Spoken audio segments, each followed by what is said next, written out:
Magandang gabi mga bossing. Magluluto tayo ng tinola. Pumawas tayo ng isang tumalaga.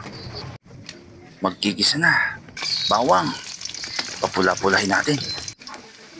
Sibuyas. Sunod na ang luya.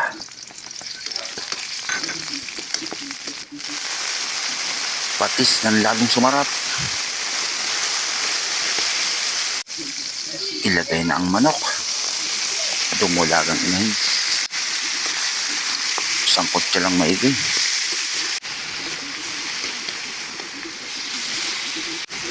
Lagyan natin ng paminta. At kaunting pampalasa. Magic sarap. Lagyan natin ng sabaw. Ng manilaw. Maganda na ang kulo. Lagay na natin ang papaya.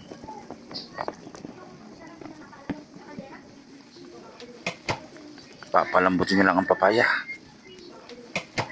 Bata naman ang ating manok. Kaya mabilis lang to. Pag walang talbos ng sili, dahon ng malunggay, napakasustansya po nito. Yan na, luto na. Hango. Kain mga bossing. Thank you for watching.